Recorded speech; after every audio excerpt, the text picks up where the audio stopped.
I'm Rob Lucuria, senior editor at Gold Derby here with Alex Belcher, a composer on Amazon's ambitious, addictive global spy thriller Citadel. Alex, you know when you see an opening sequence and you think, yeah, I've seen this before, I know what's going to happen.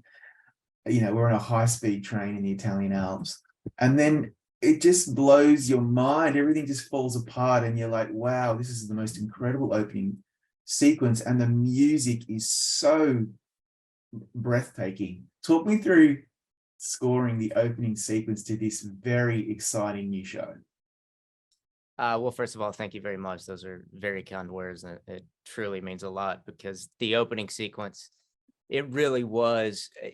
I think what I was the most nervous about in project, having read the script and I wrote some music early on, and that was the one that I was the most nervous about. And to be honest, on the opening 3 minutes of that, it starts out, with I did a waltz, which is, you're talking about a big action spy thriller, and I was like, you know what, we need a waltz, and hopefully it works. I think it does.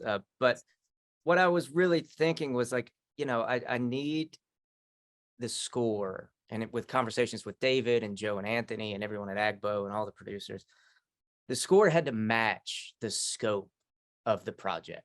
It's a giant show. It's a giant story. It's an international story. It takes place all over the world in so many genres as well. We've got thriller aspects, comedy aspects, tons of action, tons of espionage. So it's a big undertaking, as you said. And going into that opening section, it was like, okay, how do we convey to the audience right out of the gates? This is a big show, and it's going to take you on a big wild ride that goes all over the world, and like I said, goes through all those genres. So that's really where I approached it from the beginning. And I probably spent more time on that opening 3 minutes than, or probably opening 5 minutes, than I have on anything else I've ever written. I think I spent a good month on that 5 minutes. It shows because you are playing with so many genres and instrumentation, and for people who have yet to see it, you kind of go down an Edward Herman type road, and I think, okay, I'm in that spy genre. This is going to be really cool and interesting and seductive and beguiling. And then, of course, when things start to explode and people start getting shot, it just goes into this really muscular, tense ridden, strung out action score. Um, why did you decide to go in that direction? It's like you as a composer pull the wool from or pull the rug from under us, just like the actual show itself was doing to us. Well, I mean, it's a very astute observation, because the main idea with the first like 3.5 minutes was a bit of a misdirect, and without giving too Yeah. much of the story away, but that's what we needed to do. We needed to set the tone of the show basically as it is, and then yank the rug, like you said, out from under the audience because something happens that changes everything. Just 3 minutes, 5 minutes into the show, which is a big storytelling thing. And early on, when we were temping this and putting music in and trying to find a tone, the first 3 minutes, we played it like the rest of that sequence that you're talking about. And it just wasn't working. And it was like, why is this not working? It should work. This should work. Why isn't it? And then what we sort of quickly realized was like, yeah, we need a misdirect. Music has to be saying something else, to where when the big surprise does happen, we're not taken off guard, or we're completely taking off guard, and we're not expecting it. And so that was really what the role with music was in that opening sequence. And to be honest, I could talk for days about the process of doing that, but it really truly was, I think, what in my whole career, one of the, that 5 to 10 minute span is some of the music that I'm most proud of. Sorry, I just have to pause this because my dog and cat are fighting of all times. Oi, get out! Crazy. They just can you believe this? They haven't seen each other for days, and then all of a sudden we're working and they're fighting. All right, you good? Yep, Okay, the way it apologies. goes. All right. We have an 8-year-old German Shepherd mix, and then an 8-month-old Great Pyrenees Lab mix. Oh, So So my Beautiful. life is chaos right now. Yeah, I get it. And like, well, the two Burmese cats who hate my little cavoodle here, and Yeah. it's just so mean. Leave him alone. Stop scratching. All right, sorry about that. It's very No unprofessional. worries, man. No worries at All all. right, here we go. Let's get back into it. I was also thinking, Alex, I know that you wrote a lot of music prior to production, before anything was shot. And I've heard some composers have done that in the past, particularly if you have a good relationship with the executive producers like you do. But I always think like you're only going off a script. That is a lot of pressure. Why would you do that? What's the purpose of writing so early? Well, I think you really got to it. It's that relationship that I have with Joe and Anthony. You know, we speak the same musical language, the same film language, more importantly, and I guess the most important is storytelling wise. Um, so for me, it's pretty easy to do that. Once I have a couple of conversations, read the script. I can't think off the top of my head how many films I've done with Joe and Anthony, but it's got to be at least 10 or It's a lot. more, going back to, I don't know, over 10 years. Yeah. So there's a shorthand there that really helps. I don't know if I would have done that if it would have been a production company or a director that I'd never worked with or a showrunner I'd never worked with, because that's different. Um, but when you've worked with someone quite a bit, you develop a shorthand, and it's really fun because, you know, Joe and Anthony and I are all fans of the same types of sort of old films, so we can make random sort of references to films and be like, "Oh, do you mean like this?" No, no, no, not like that. No, you remember the opening scene from this in 1967 thriller that no one else saw? Like, oh yeah, I totally know what you're talking about. So a lot of that comes with conversations early on, and it also comes with being okay with and being comfortable with filmmakers to have things shot down. You know, when it's someone that you haven't worked with before, a studio, or that can get really nerve wracking because the first thing you write, you haven't seen, a foot of Mm. film, anything like that. You get really, really nervous because you're like, if I don't hit it out of the park on this first one, they might be calling somebody else. I might be asked to step aside. You never know. There's always that anxiety. But with the Russo brothers, at this point, I can send them the most absurd things and go, "You're probably gonna hate this, but just hear me out and just have a listen." And oftentimes funnily enough, the waltz was that at the very opening of the show. I played it because we had talked about it and we had tried some more stereotypical things that you would do in a scene like that, and none of it quite worked. And I just said, I have an idea. Let me try something. And then if you all hate it, then you can laugh at me and we'll move on. And so I played it and I was thinking, there's no way this is going to end up in the show, because it's such a sort of out of left field, sort of grandiose, very lyrical sort of thing. And sure enough, version 1.0 is what we recorded and what you hear in the show. So again, and that comes from being able to take risk and not being afraid to take risk and have something thrown out. So Yeah. that makes writing stuff before production begins a little more little less anxiety ridden, I guess is Yeah. grab it.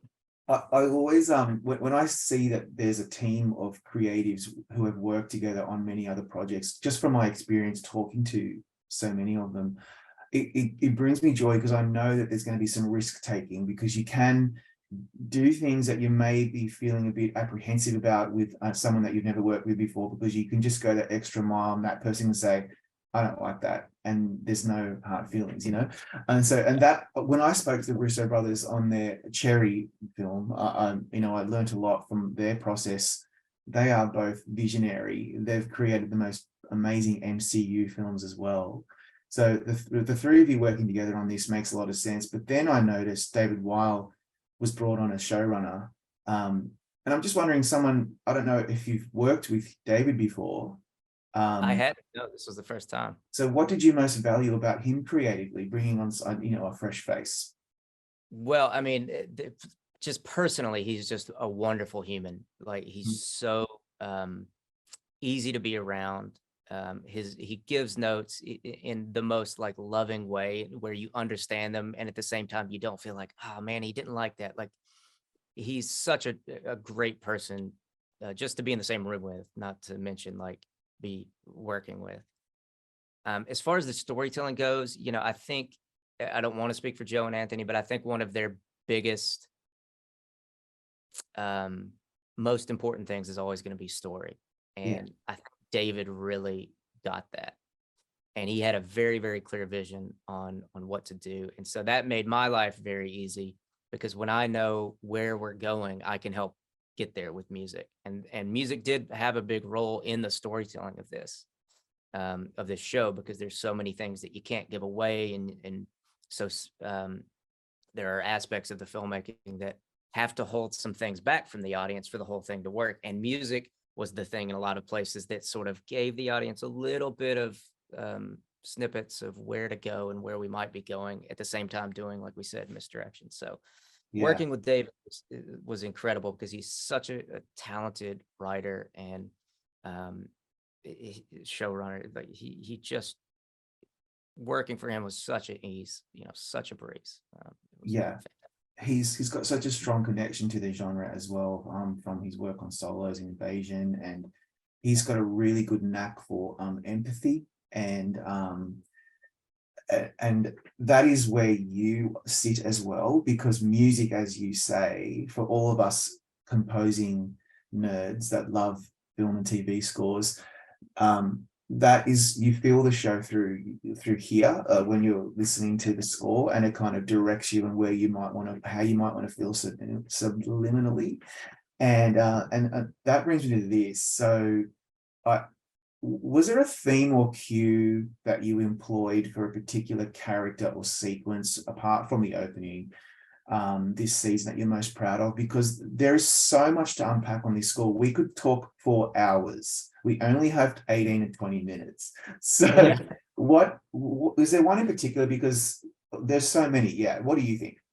Well, the opening waltz was written as a misdirect, and then it sort of became Nadia's theme. I didn't plan it that way. But so that was one that I was really happy with, because it was one of those things. I was really proud of it as a piece of music. I thought it might just be a set piece that would be thrown away, but it actually worked really well as a theme for Nadia.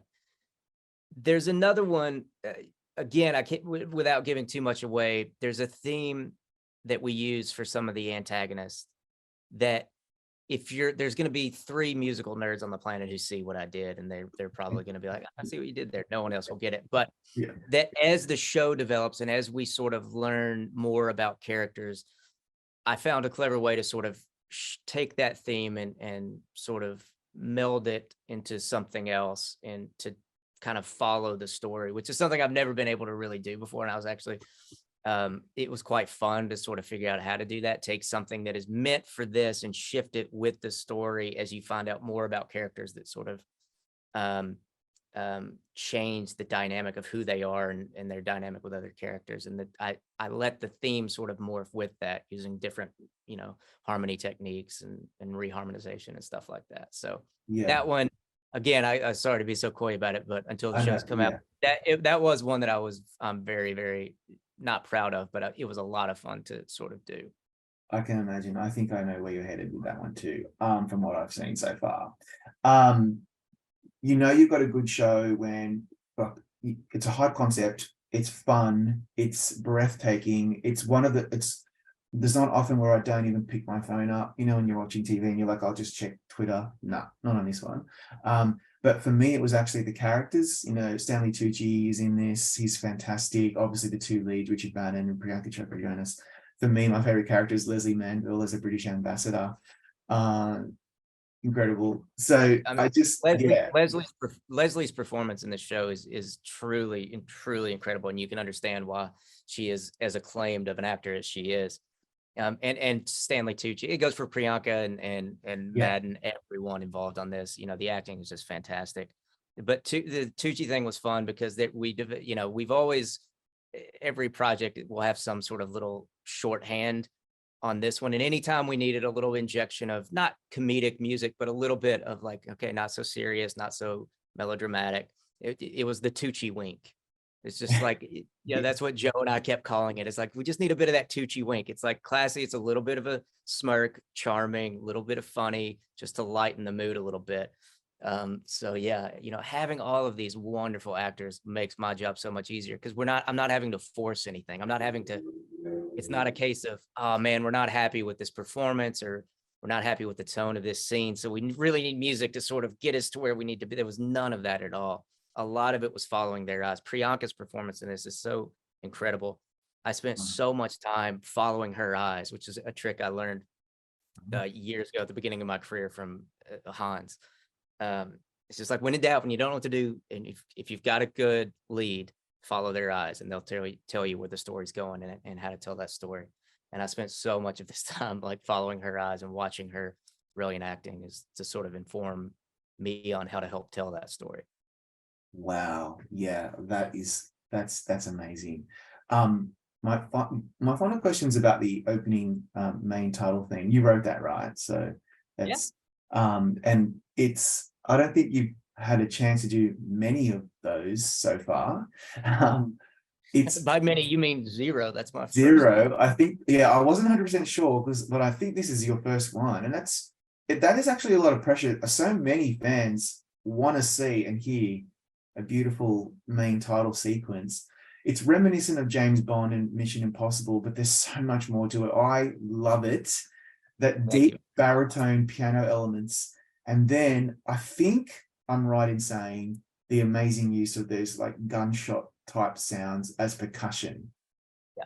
Very effective snare drum that I sampled and did all sorts of processing to, and actually bounced it to that tape machine and then fed it back into the sequencer. So that's why it sounds so messed up. And that's like a $100 tape machine from the 80s, or so. It's not like a Studer, 2-track or anything like that. It was just, so the nature of some of that perk in there came from that. Yeah, first one I'd ever done. And I don't know if I was nervous approaching it, because there's certain things about it that are formulaic.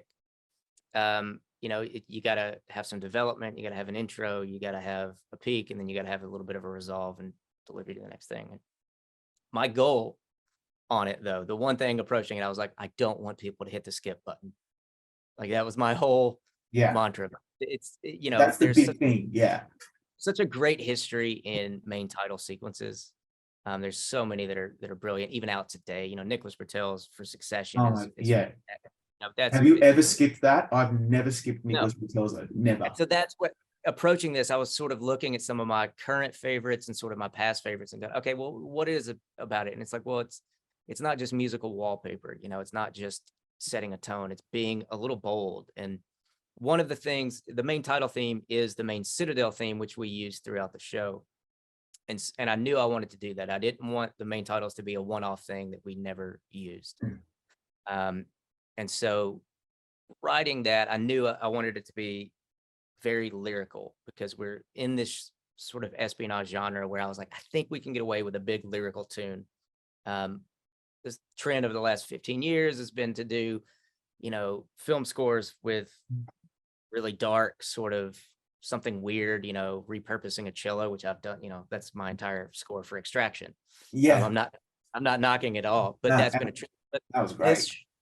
This show sort of allowed me to go, you know what, I think we can have a big lyrical tune, which you don't hear a ton of especially in series anymore. So I was really happy to be able to sort of do that. And I think, I hope it encapsulates the entirety of the show in that little minute and 15 seconds. So yeah, it does. When it fades to black and I know it's coming, the skip button is nowhere near my thumb. And it's an awesome score.